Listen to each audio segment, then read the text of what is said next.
Hello everyone, I hope कि आप सब ठीक होंगे। सबसे पहले तो आपको बता दूं कि ये पीडीएफ जो है मुझे किसी रैंडम ग्रुप से मिला है एंड जो ये मतलब नाम लिखा हुआ है या नंबर वगैरह ये मेरा नहीं है, ठीक है। उसके बाद ये एक CCE 2025 की स्क्रीनिंग का पास पेपर है जो कि 2021 में लिया गया था। CCE 21 का ये उसका लिखा हुआ है। उसको आज हम सॉल्व करेंगे ताकि आपका जो CCE 2025 का स्क्रीनिंग होने वाली है उसका आपको बेहतर से अंदाज़ा हो जाए और कुछ कॉन्सेप्ट्स वगैरह भी क्लियर हो जाए और क्वेश्चंस की नेचर का भी आपको पता चल जाए, ठीक है। आपने सबसे पहली बात तो ये जो इंस्ट्रक्शंस वगैरह लिखे हुए होते हैं तो उन पे ज़्यादा ध्यान देना है। और दूसरी बात तो SPSC ने स्क्रीनिंग का पैटर्न चेंज कर दिया है, उसमें अब कोई नेगेटिव मार्किंग नहीं है। 200 क्वेश्चंस मतलब क्वेश्चन पेपर में आते हैं and you have to opt 33%, मतलब उसमें से आपने लेने हैं 30 या फिर 33%, तो आप पास हो जाएंगे, ठीक है। और जो कि एक सिंपल क्राइटेरिया है पास करने के लिए। फिर भी आपने इंस्ट्रक्शंस वगैरह ठीक से पढ़ लेने हैं। Coming to the questions, question number 1, choose the correct synonym of enunciate. Enunciate word है, उसका हमें सिनोनियम बताना है कि करेक्ट कौन सा है। इनंशिएट का करेक्ट सिनोनियम होगा टू से, प्रोनाउंस वर्ड्स। अब इसका करेक्ट ऑप्शन होगा टू से, to pronounce words. Question number 2, choose correct antonym of drunk. Drunk जो वर्ड है उसका करेक्ट एंटोनिम बताना है। एंटोनिम मतलब अपोजिट बताना है, तो ड्रंक का अपोजिट होता है सोबर। इसको हाईलाइट करूँ, सोबर, ठीक है। Question number 3, choose the correct analogy of, मतलब एनोलॉजीज़ काफ़ी ज़्यादा देती है SPSC मुख्तलिफ वन पेपर टेस्ट में और स्क्रीनिंग टेस्ट वगैरह में भी, तो आपने एनोलॉजीज़ पे ध्यान देना है, उनको सॉल्व करना है, ठीक है। अब इसमें करेक्ट आंसर क्या होगा, विस्पर और स्पीक में। विस्पर मतलब कम आवाज़ में बात करना और स्पीक मतलब ऐसे ही जैसे नॉर्मली बात करते हैं हम लोग, ठीक है। इसकी एनोलॉजी क्या होगी, इसका करेक्ट आंसर होगा ब्रश या फिर टच। इसका करेक्ट आंसर होगा ब्रश या touch. Brush to touch is the same relationship like whisper और स्पीक, ठीक है। क्वेश्चन नंबर 4 पे आते हैं। आइडेंटिफाई द जम्बल्ड, कंफ्यूज्ड और meaningless sentence from the following set of sentences. मतलब कुछ जम्बल्ड अप सेंटेंसेस दिए गए हैं जिसमें वर्ड्स जो है करेक्ट सीक्वेंस में नहीं है, हमें उनमें से आइडेंटिफाई करना है, ठीक है। तो इसका करेक्ट मैं पूरे के पूरे ऑप्शंस नहीं पढ़ूंगा ताकि आपका टाइम बच जाए, तो करेक्ट आंसर पे आएंगे। Question number 4, correct answer is B. We look receiving you forward to date and at an early, मतलब ये जो सेंटेंस है इसमें वर्ड्स करेक्ट ऑर्डर में नहीं हैं और जम्बल्ड अप हैं, ठीक है। उसके बाद क्वेश्चन नंबर 5 पे आते हैं। Choose the correctly spelled word from the following words. मतलब इसमें स्पेलिंग का सवाल भी आ जाता है, तो इसमें करेक्ट स्पेलिंग बतानी है कैफ़ीन की। अब करेक्ट क्या होती है कैफ़ीन की स्पेलिंग, CAFFEINE, मतलब option D is correct, caffeine की स्पेलिंग।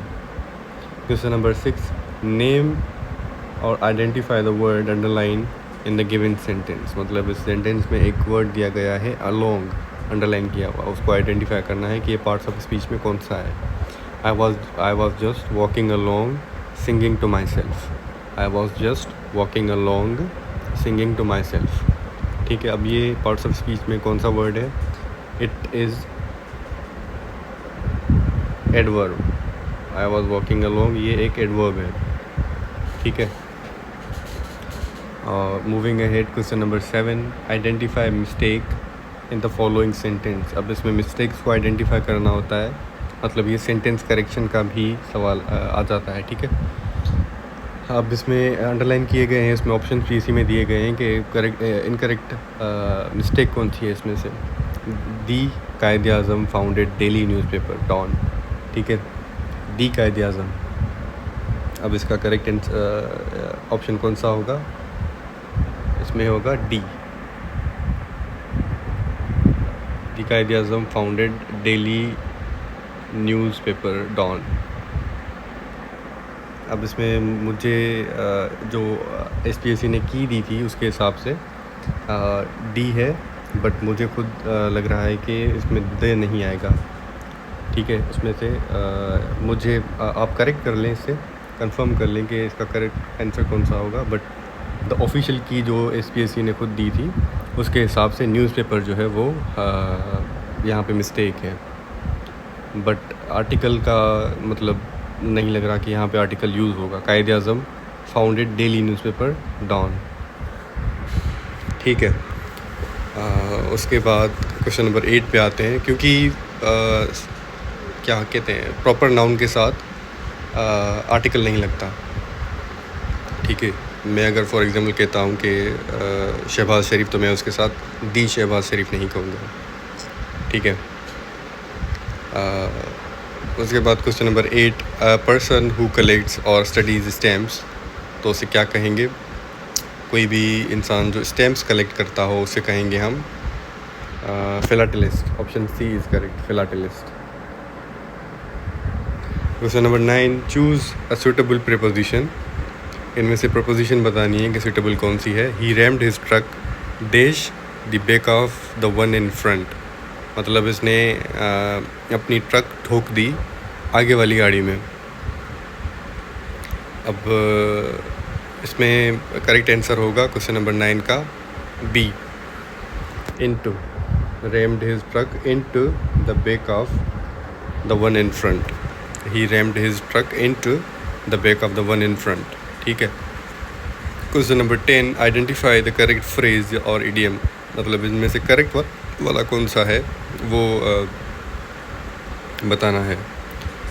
तो इसका करेक्ट आंसर होगा option C, rain cats and dogs,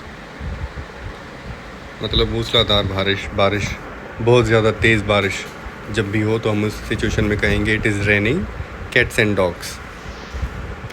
next question, choose the correct proverb और सेइंग, मतलब इनमें से करेक्ट वाली प्रोवर्ब हमें चूज़ करना है। क्वेश्चन नंबर 11, तो correct answer is option C, Rome was not built in a day. Rome जो है वो एक दिन में नहीं बनी थी। ये हम तभी यूज़ करते हैं जब हम किसी डिफ़िकल्ट सिचुएशन को एक्सप्रेस कर रहे हों कि फॉर एग्ज़ाम्पल अगर कोई CSS की तैयारी कर रहा है और वो पास कर जाता है तो उसे मतलब फॉर एग्ज़ाम्पल अगर उसे 1 साल 1.5 साल लग जाता है तैयारी में, तो after passing the person can say that Rome was not built in a day, ठीक है।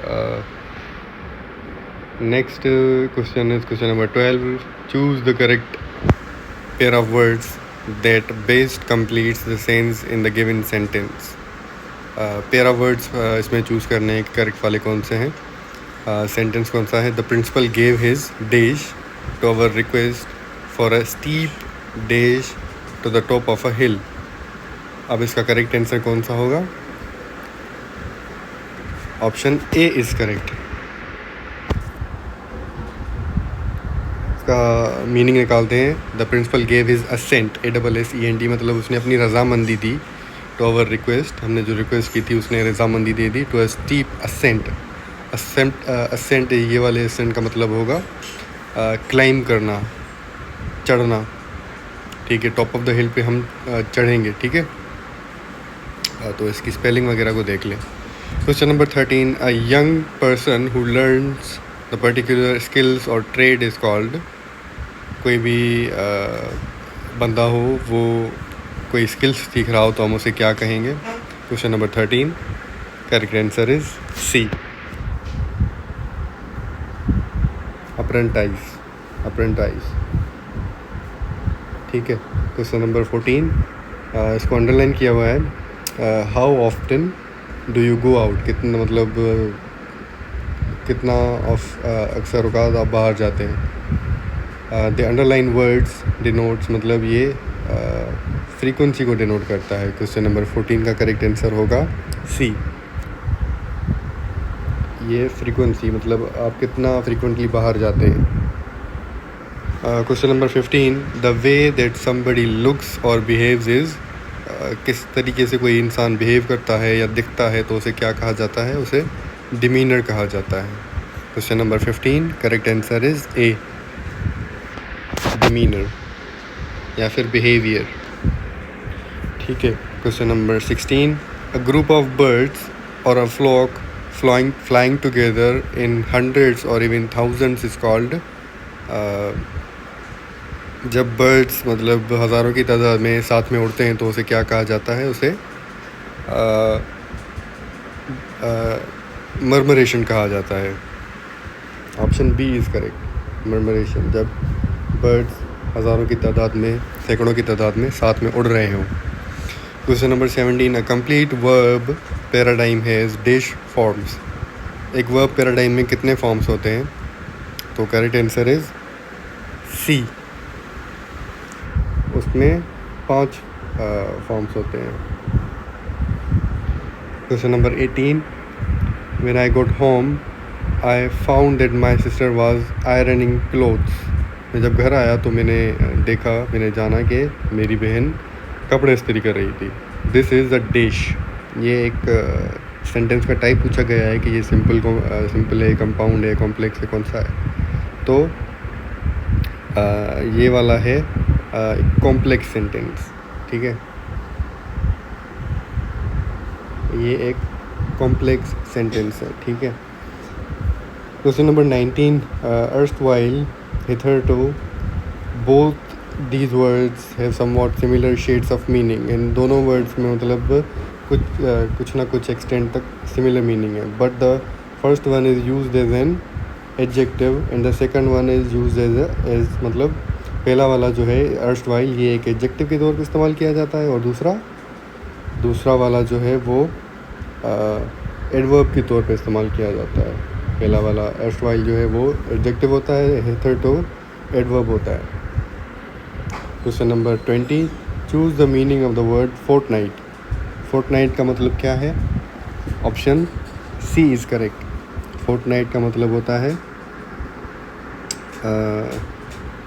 अ पीरियड ऑफ 2 वीक्स, मतलब 2 हफ्तों का पीरियड या फिर 14 दिन का पीरियड, उसे फोर्टनाइट कहा जाता है। Question number 21, which country has inaugurated South East Asia's largest solar power farm, कौन सा कंट्री है जिसने साउथ ईस्ट एशिया का सबसे बड़ा सोलर पावर फार्म इनॉग्रेट किया है। क्वेश्चन नंबर 21 का करेक्ट आंसर है option D, Vietnam. Question number 22, Aksai chain is disputed area between, Aksai chain ये है डिस्प्यूटेड एरिया बिटवीन चाइना और इंडिया, अक्साई चेन चाइना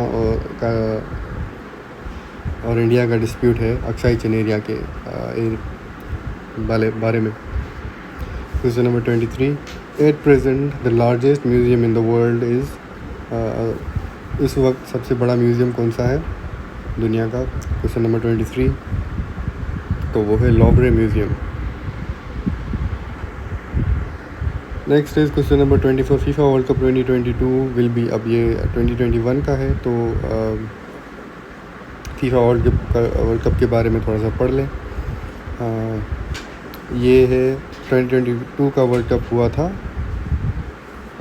ये जर्मनी के अंदर, और 2026 वाला वर्ल्ड कप मेरे ख्याल से मुख्तलिफ़ कंट्रीज़ होस्ट करेंगे, और कनाडा भी है उसके अंदर। 1 मिनट में आपको कंफर्म करके बता दूँ यहीं पे कि फीफा का वर्ल्ड कप 2026 का होस्ट कौन करेगा, ये 1 सेकंड में बताता हूँ आपको। तो ये मुख्तलिफ़ कंट्रीज़ हैं जैसे मैंने बताया आपको, United states of America, Canada and Mexico. ठीक है, ये 3 कंट्रीज़ हैं जो कि फीफा वर्ल्ड कप 2026 की एडिशन को होस्ट करेंगे। ठीक है, और क्वेश्चन नंबर 25 पे आते हैं। Which of the following countries is not a member of BRICS, कौन सा कंट्री है जो ब्रिक्स का मेंबर नहीं है। ब्रिक्स एक अलायंस है, एक ऑर्गेनाइजेशन है ब्राज़ील, रशिया, इंडिया, चाइना और साउथ अफ्रीका की, ठीक है। ये इनके नामों के इनिशियल्स हैं। तो अमेरिका जो है वो ब्रिक्स का हिस्सा नहीं है। Question number 26, northern Cyprus is disputed region between. Northern Cyprus जो है ये डिस्प्यूटेड रीजन है, वो किसके दरमियान है? तो इसका करेक्ट आंसर है ये सिप्रस और टर्की के दरमियान ये इसका डिस्प्यूट चल रहा है, ठीक है। Question number 27, the official languages of NATO.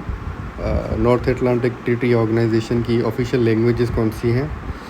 तो ये हैं इंग्लिश एंड फ्रेंच, ठीक है। ये इसकी दो ऑफिशियल लैंग्वेजेस हैं, इंग्लिश और फ्रेंच।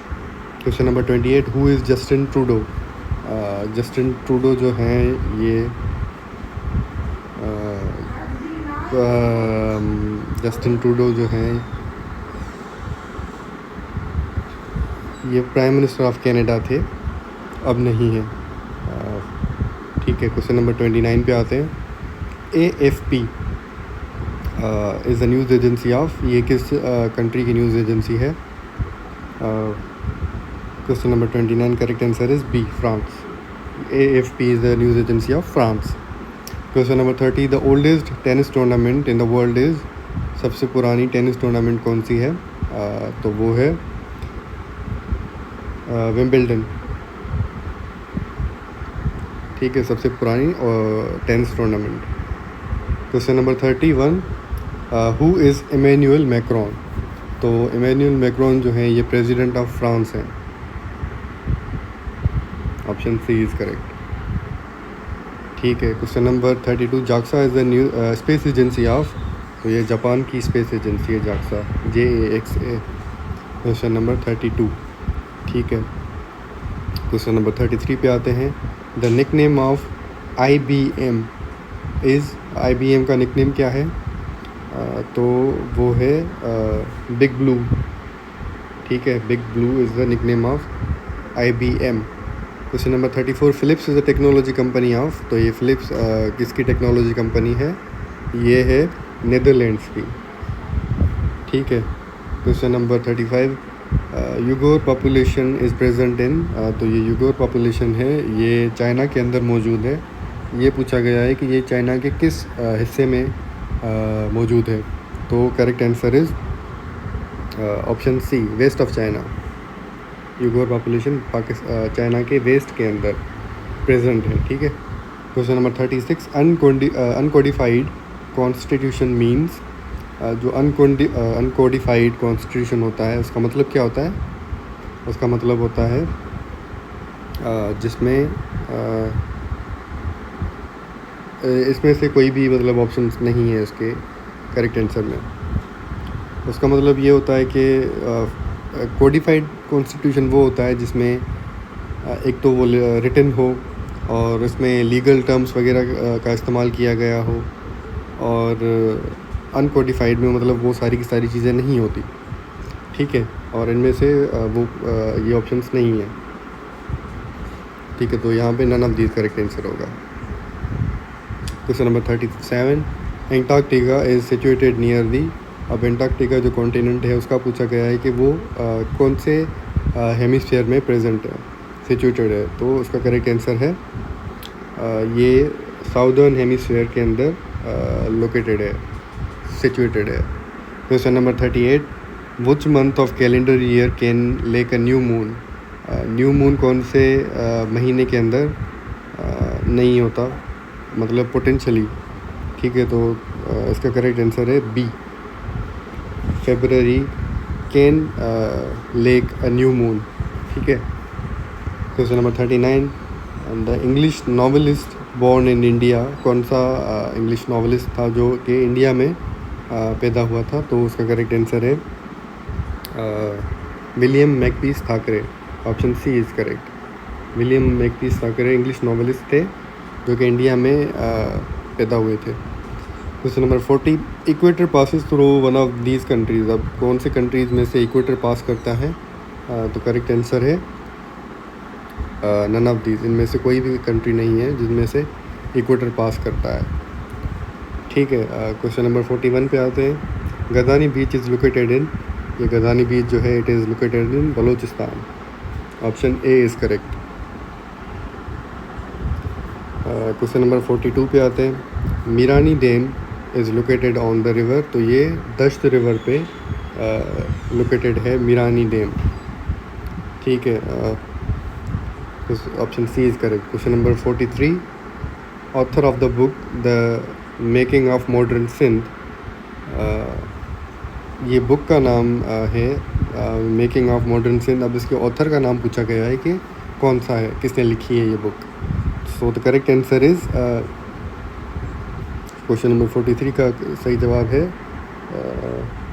हमीदा खोरो, हमीदा खोरो। ठीक है, उन्होंने ये बुक लिखी थी मेकिंग ऑफ मॉडर्न सिंध।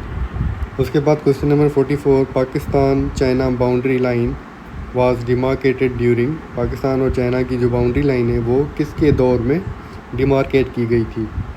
ठीक है, तो करेक्ट आंसर है ऑप्शन सी, अयूब खान के दौर में ये बाउंड्री लाइन बनाई गई थी पाकिस्तान और चाइना के बीच में। Next question is question number 45, the idea of 1 unit was about, जो 1 यूनिट का आइडिया था वो किस चीज़ के बारे में था, तो वो था जियोग्राफिकल डिवीज़न के बारे में। ठीक है, पाकिस्तान जब आज़ाद हुआ था तो उसकी 2 विंग्स थी, ईस्टर्न विंग और वेस्टर्न विंग, ईस्ट पाकिस्तान और वेस्ट पाकिस्तान। ठीक है,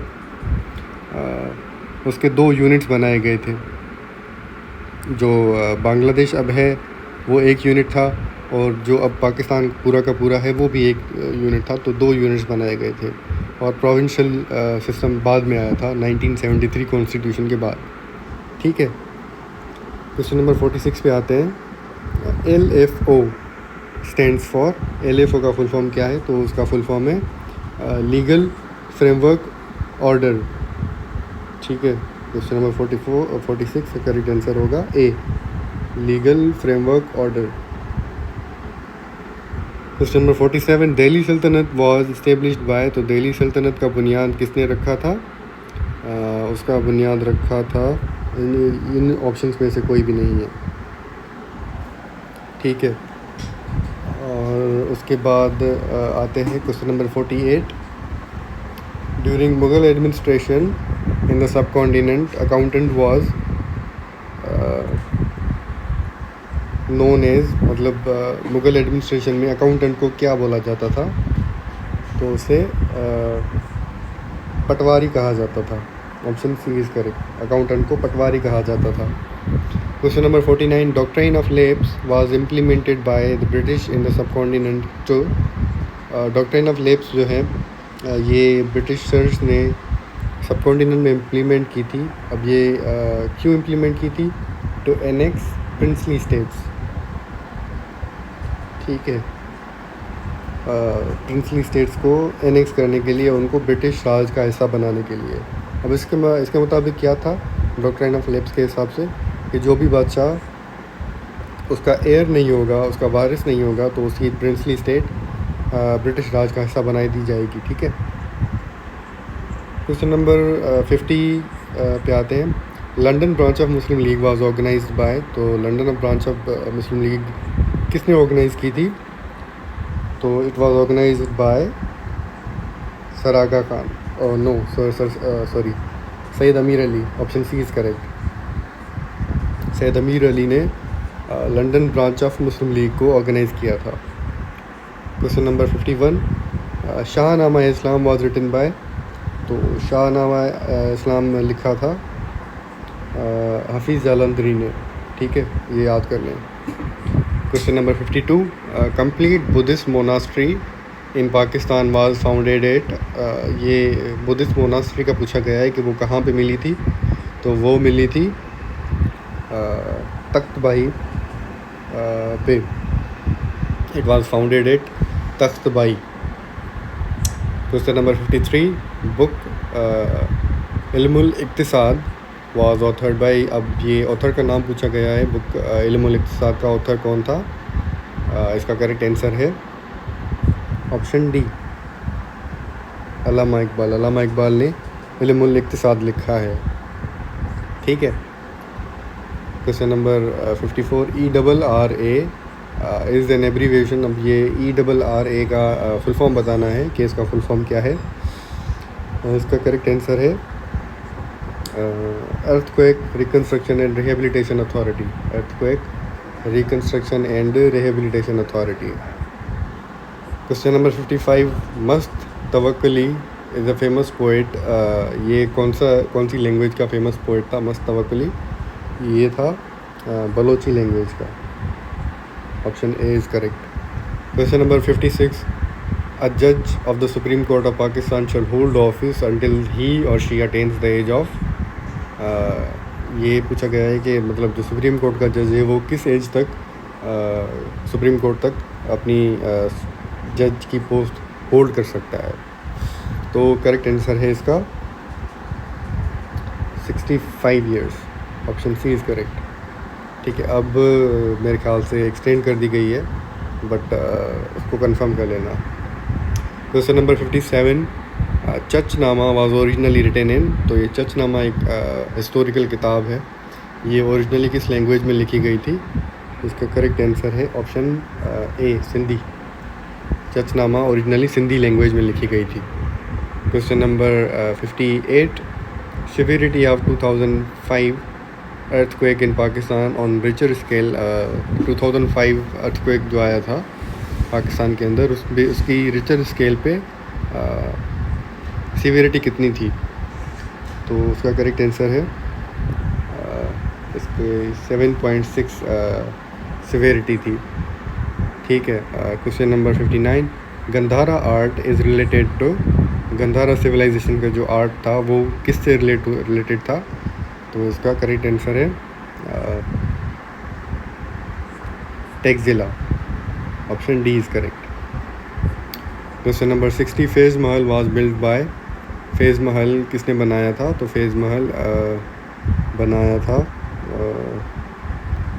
मीर सोराब टालपुर ने फेज़ महल बनवाया था। Option B is correct. Question number 61, bad laws must be. अब लीगल टर्म्स इनसे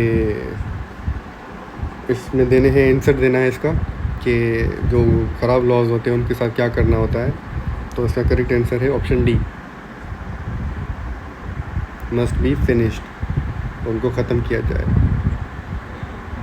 ठीक है। Question number 62, a piece of wood is floating in water. एक लकड़ी का टुकड़ा जो है वो पानी में तैर रहा है। If we heat the water the piece of wood will. अगर उस पानी को गर्म किया जाए तो वो लकड़ी का टुकड़ा क्या होगा उसके साथ? इसका करेक्ट आंसर है option C, it will sink a little. वो थोड़ा बहुत डूबेगा अगर पानी को गर्म किया जाए तो। ठीक है। Question number 63, why do the police use dogs for detective works. Police जो है वो कुत्तों का इस्तेमाल क्यों करते हैं जब उनको कोई इन्वेस्टिगेशन वगैरह वाला काम करना होता है? तो इसका करेक्ट आंसर क्या होगा? Option C, they can hear ultrasonic waves. तो कुत्ते होते हैं ट्रेंड कुत्ते, वो अल्ट्रासोनिक वेव्स को सुन सकते हैं। क्वेश्चन नंबर 64, अब सीरीज़ बतानी है। इसमें करेक्ट सीरीज़ 3, 9 फिर 27। अब स्क्वायर रूट हैं एक दूसरे का। 3 जो है उसके बाद 3 × 3 = 9। उसके बाद मल्टीप्लाई करते जाते हैं तो उसकी सीरीज़ कंटिन्यू होती जाएगी। अब इसके बाद आएगा 81। Option A is correct. Question number 65, which number will replace question mark in the series. अब ये भी सीरीज़ का क्वेश्चन है। इसमें इसका करेक्ट आंसर होगा 65 का बी। Option B 28। अब इसमें इवन ओड नंबर्स ऐड होते जा रहे हैं। ठीक है। उसके बाद question number 66, 1 billion is equal to, तो 1 बिलियन में कितने ज़ीरोज़ होते हैं उसके हिसाब से आंसर करना है। इसका करेक्ट आंसर होगा option C, 10 raise power 9। 1 billion के अंदर 9 ज़ीरोज़ होते हैं। ठीक है, question number 67, A is 2 years older than B who is twice as old as C। मतलब एज के प्रॉब्लम्स भी इसमें आते हैं। If the total of age of A and B and C is equal to 27, then how old is B। मतलब इनमें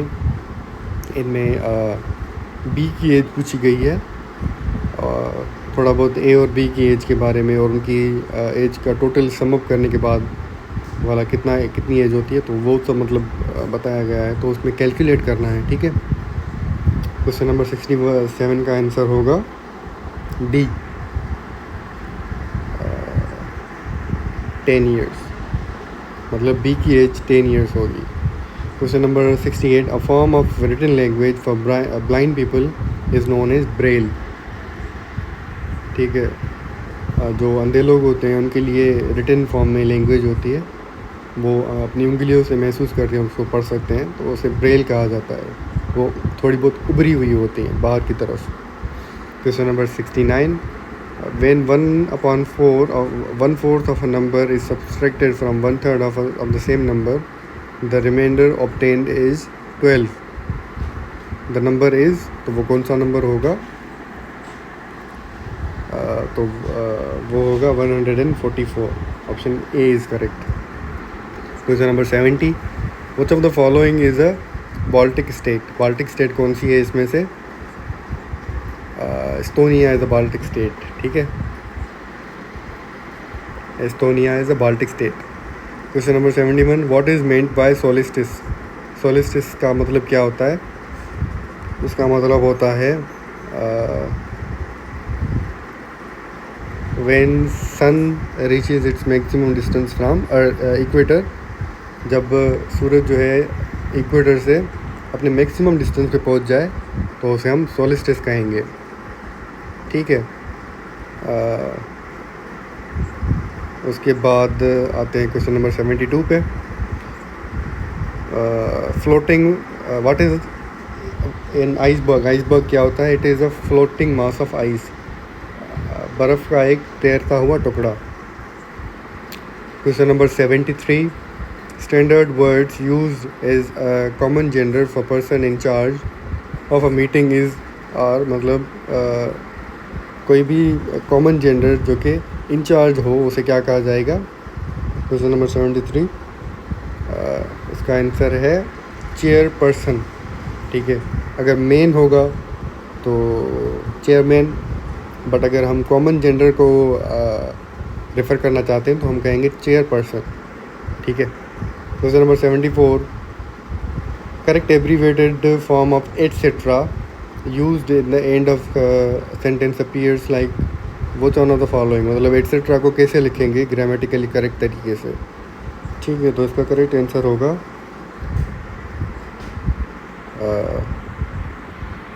comma, ETC और dot, full form, full stop. ठीक है, comma, ETC, full stop. Question number 75, abbreviation E.G. Means. मतलब इसका क्या होगा, इसका मतलब भी होगा फॉर एग्जाम्पल। ठीक है, फॉर एग्जाम्पल के लिए भी हम लिख सकते हैं ये E.G। Question number 76, choose the correct articles. Choose the articles at the that best fit in the following saying. Dash bird in dash hand is worth 2 in dash Bush. अब इसमें आर्टिकल डालना है, इसका करेक्ट आंसर होगा option D.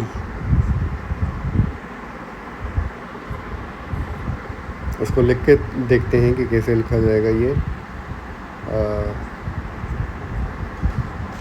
A bird in the hand is better than 2 in the bush। ठीक है, question number 77, limit to play international cricket as per the new ICC policy. New ICC policy के हिसाब से cricket खेलने की, international cricket खेलने की limit कितनी है, मिनिमम ईयर्स? तो वो है क्वेश्चन नंबर 77 ए 15 ईयर्स। आपको मिनिमम 15 साल का होना पड़ेगा इंटरनेशनल क्रिकेट खेलने के लिए। Question number 78, tiredness is felt on the top of the mountains because low pressure outside the body, मतलब हमारी बॉडी के बाहर जो इन्वायरमेंट का प्रेशर है वो बहुत लो होता है, इसीलिए हमें थकावट होती है। Question number 79, why is it easier to swim in a sea than a river, मतलब एक सी के अंदर इतना तैरना आसान क्यों है और रिवर में इतना मुश्किल? ठीक है, इसका करेक्ट आंसर है density of sea water is more than that of river, मतलब सी वाटर की डेंसिटी ज़्यादा होती है इसीलिए हम उसमें तैर आसानी से पाते हैं, और रिवर की डेंसिटी कम होती है इसीलिए हमें दुश्वारी होती है। Question number 80, a greenish yellow colour is seen on a boiled egg, this is due to, जब हम अंडे को बॉयल करते हैं तो हमें थोड़ा बहुत ग्रीनिश येलो कलर देखने को मिलता है, ये इसकी वजह क्या है? It is because formation of some iron compound. ठीक है, थोड़े बहुत आयरन कंपाउंड्स वहाँ पे फॉर्म हो जाते हैं, इसीलिए हमें एक ग्रीनिश येलो कलर दिखने को मिलता है।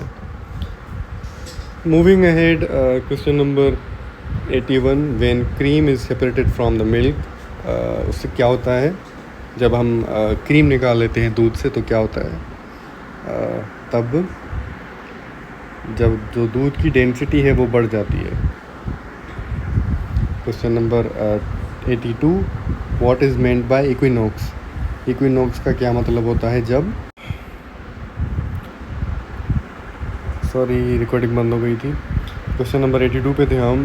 इक्विनॉक्स का मतलब था, इसका मतलब होता है जब दिन और रात अप्रोक्सीमेटली बराबर हो ड्यूरेशन के, मतलब उनकी ड्यूरेशन सेम ही हो। ठीक है, 24 घंटे में जो दिन और रात होते हैं उनकी ड्यूरेशन एकदम सिमिलर हो। ठीक है। Question number 83, what is viticulture? Viticulture का क्या मतलब होता है? Option A is correct, cultivation of grapes. Question number 84, solar system was discovered by, तो ये कोपरनिकस ने सोलर सिस्टम को डिस्कवर किया था। Question number 84, correct answer is sorry Galileo ने सोलर सिस्टम को डिस्कवर किया था। Question number 85, the radiant energy of the sun is transmitted in the form of, जो सोलर एनर्जी है ये किस फॉर्म में ट्रांसमिट होती है? तो इसका करेक्ट आंसर है option B, short waves. Question number 86, the word used to describe the shape of earth is oblate sphere. Question number 86 का है ओब्लेट स्फेयर। अर्थ का जो शेप है वो ओब्लेट स्फेयर होता है। Question number 87, the species to which we belong is, हमारी इंसानों की स्पीशीज़ कौन सी है? Homo sapiens. ठीक है, होमो इरेक्टस बंदर होते हैं, मंकीज़ वगैरह, उनको होमो इरेक्टस कहा जाता है, और हम हैं होमो सेपियंस। ठीक है। Question number 88, life is absent on the moon due to the lack of, moon पे लाइफ नहीं एग्जिस्ट करती, इसकी वजह क्या है? It is the because of lack of water, वहाँ पे पानी नहीं है। Question number 89, short sightedness is due to the, short sightedness क्यों होती है, नज़र कमज़ोर क्यों होती है? इसकी वजह है option B, elongation of eyeball. ठीक है। Coming to the question number 90, the largest living bird सबसे बड़ा साइज़ के हिसाब से कौन सा है? Correct answer is option C, ostrich. ठीक है, ऑस्ट्रिच लार्जेस्ट लिविंग बर्ड है जो कि उड़ नहीं सकता अपनी साइज़ और वेट की वजह से। ठीक है। What is sponge? स्पंज क्या होता है? स्पंज एक क्वेश्चन नंबर 91 इसका करेक्ट आंसर है ऑप्शन बी। ये एक फंगस होता है, स्पंज एक फंगस होता है। Question number 92, which of the following colour in the visible spectrum has maximum range. Colours जो हैं उनमें से रेंजेस होती हैं, तो इसमें इन गिवन कलर्स में से सबसे ज़्यादा रेंज किसकी है, मैक्सिमम रेंज, तो वो है रेड की। रेड सबसे ज़्यादा उसकी रेंज होती है और ये स्पेक्ट्रम में सबसे लास्ट होता है, विबग्योर।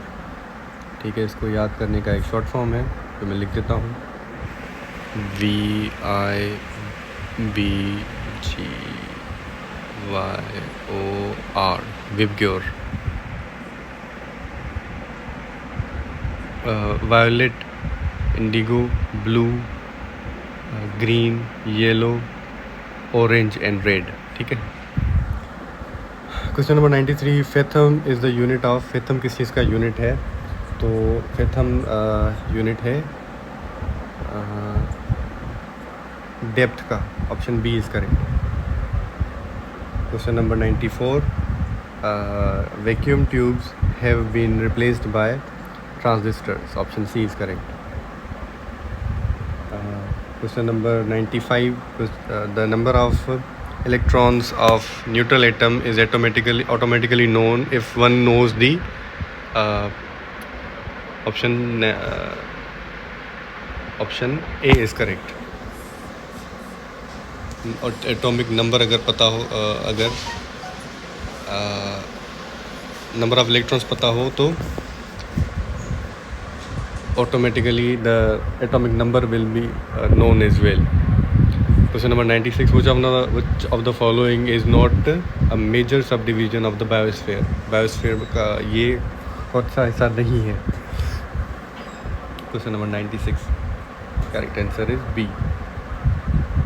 स्ट्रेटोस्फीयर। बायोस्फीयर का हिस्सा नहीं है। ठीक है। हाइड्रोस्फीयर और लिथोस्फीयर ये ज़मीन के ऊपर ही हैं और स्ट्रेटोस्फीयर जो है ये अपर लेयर है। ठीक है। Question number 97, when a patient's immune system becomes reactive to a drug, this is an example of. तो ये किस चीज़ का एग्जांपल है, ये एक एलर्जी का एग्जांपल है। ठीक है। किसी चीज़ पे अगर आपकी बॉडी रिएक्ट करती है तो वो आपको एक एलर्जी का सिम्टम है। Question, look at the series. अब ये सीरीज़ है 22, 21, 23, 22। मतलब एक नंबर बढ़ता है तो एक नंबर कम होता है, 2 नंबर। ठीक है। अब इसमें नेक्स्ट नंबर क्या होगा, 23 के बाद क्या आएगा, सी 25 आएगा। ठीक है। Question number 99, 4 men and 6 women can complete a work in 8 days, while 3 men and 7 women can complete it in 10 days।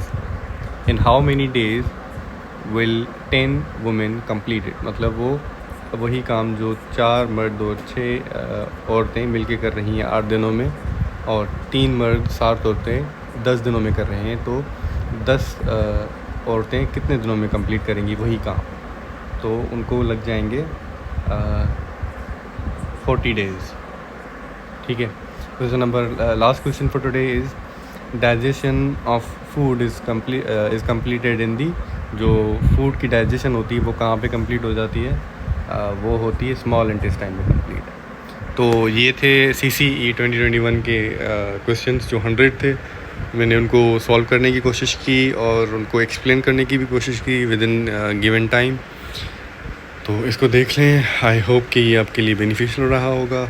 I will see you in another video. Till then take care. Good luck for your test.